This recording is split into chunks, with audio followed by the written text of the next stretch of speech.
Oh man, here we go again, you guys. This whole situation is a complete disaster. You won't believe this, but this may have been the biggest public relations mistake of Kevin Hart's entire comedy career.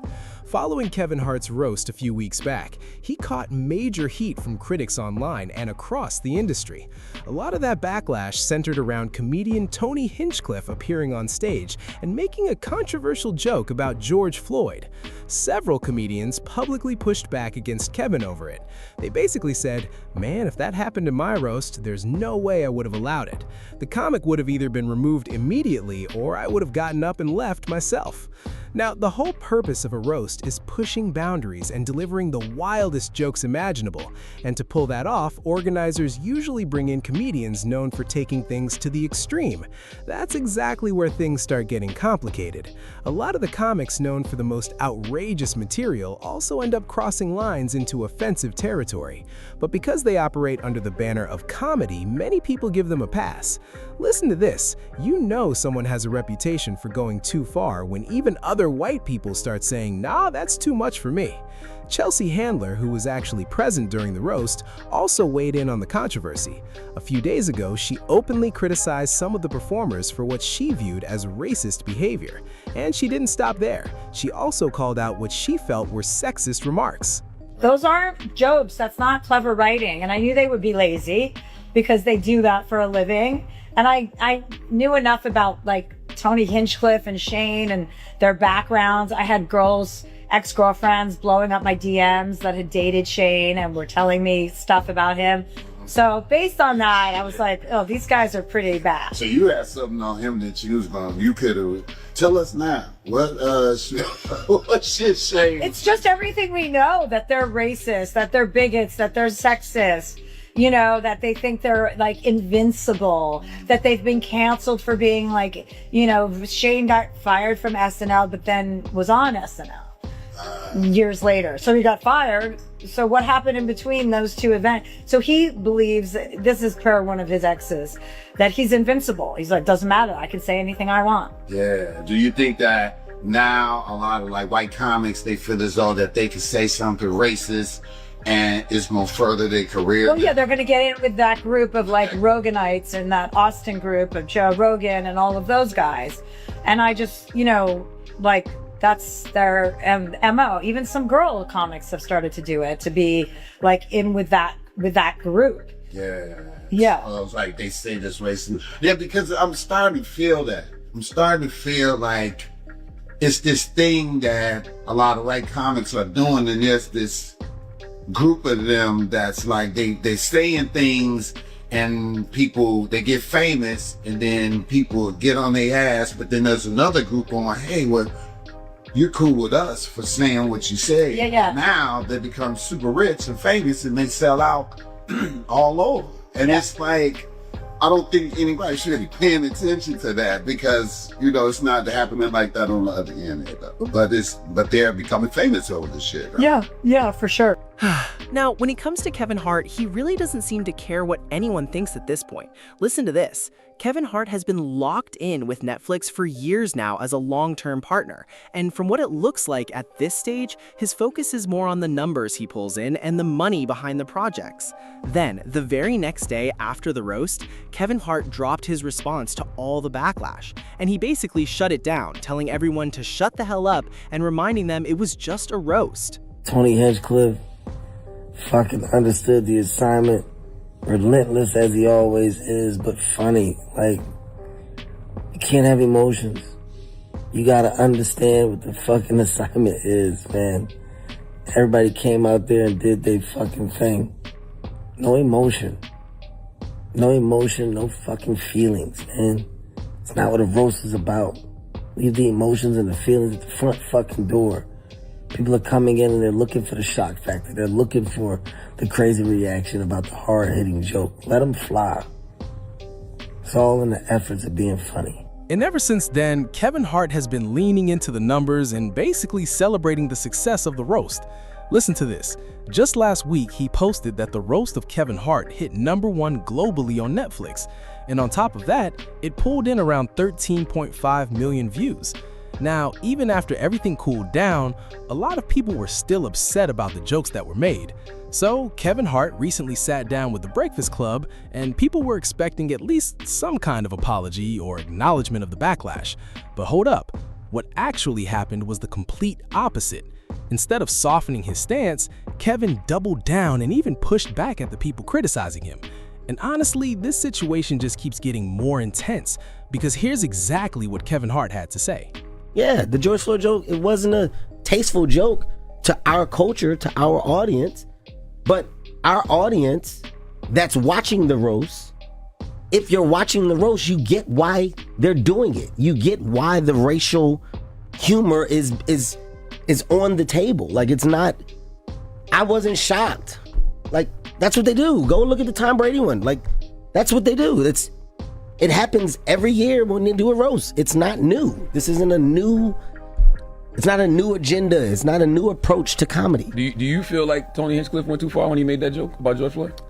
It's Tony Hinchcliffe. Yeah. Like, I don't expect less. I don't expect more.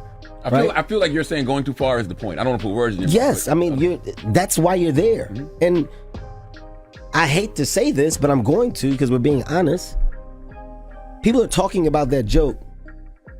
Talk about his set.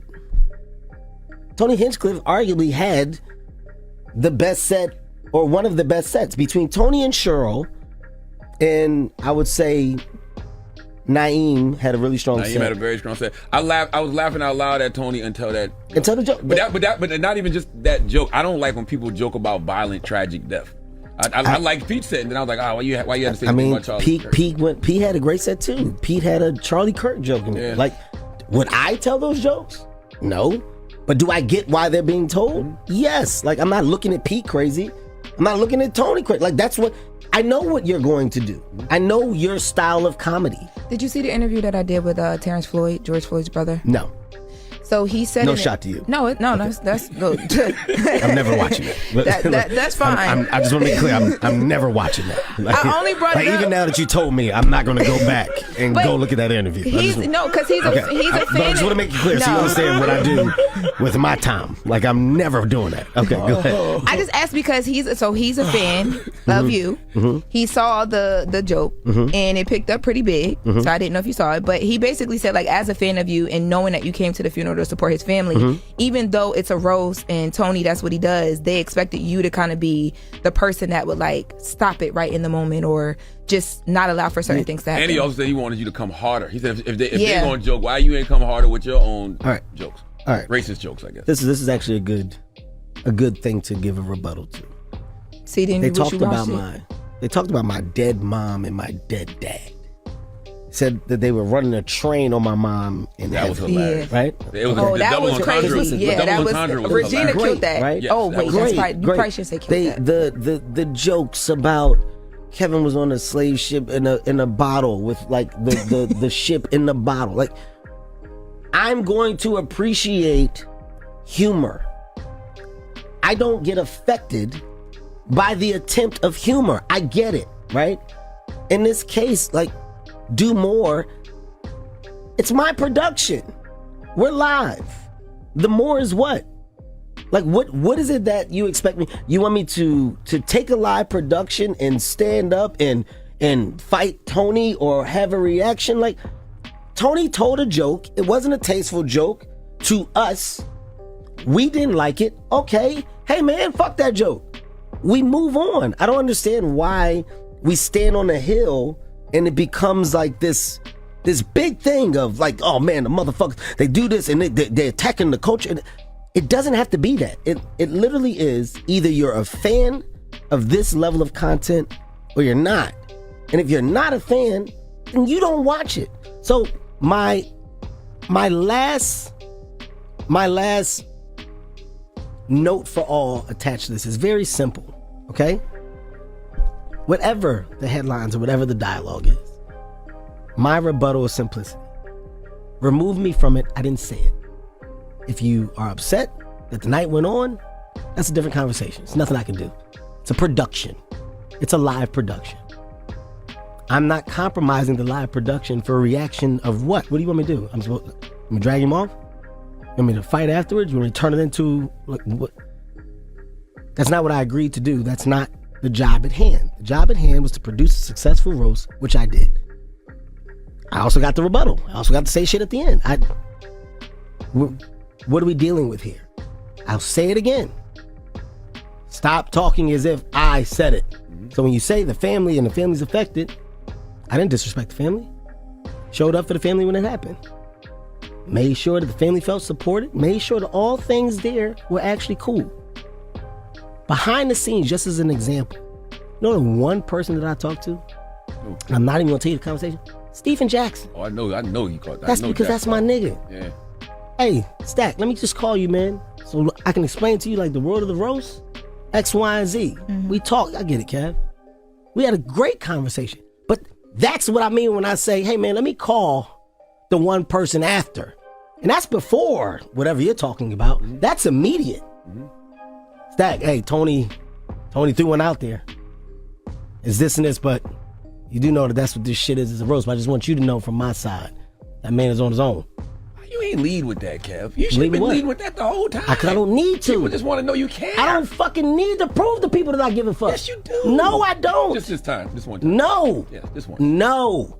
If you open that door, then that's the door that people expect all the time. Why the fuck do I need to do that? I think it's because of how much the George Floyd situation affected so many people. I think I get what you're saying and how you stand on your business, and I respect you for that. I'm not talking about standing on business. Or whatever it is. I think with certain things. Did not say it. But their pushback is it happened at Kevin Hart's roast. Kevin Hart, who is like, he's out, like, so many of us support you. You're ours. They just want to hear you say. Okay, I just want to hear you say what you said today. It's tasteless. You actually reached out to somebody who's considered his family to say, let them know. That's all. I have the best example. If I go to a nightclub and like we're celebrating, right? And 2 people get killed that night at the nightclub. What's the headline? Kevin Hart's party got shot. Two people died at Kevin Hart's party, right? People may say, I'm not going to Kevin Hart's party again.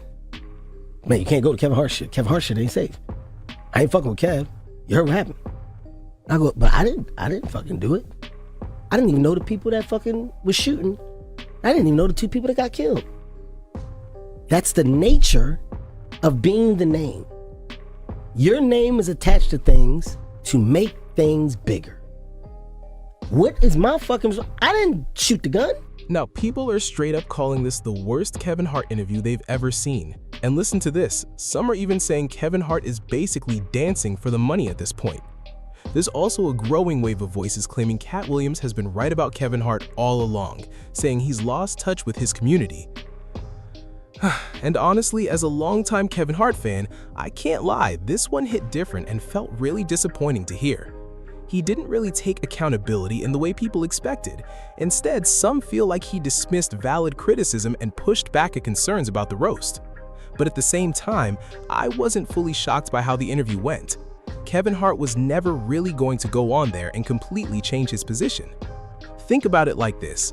If Kevin Hart had come out and said Tony Hinchcliffe went too far with that George Floyd joke, the backlash could have exploded even more.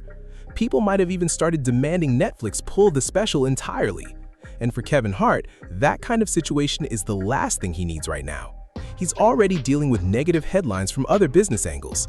The worst possible timing would be adding Netflix into a PR storm too. But here's where things get even more complicated, because when you step back and look at it as Kevin Hart the person, not just the comedian or businessman, the reaction is completely split. Some audiences are loving the roast, while others, especially within the Black community, are saying they feel deeply uncomfortable with it. One thing about it, you can't tell people what to be offended by and what not to be offended by. Everybody laughing until it's their family member that get murdered. Then it ain't funny.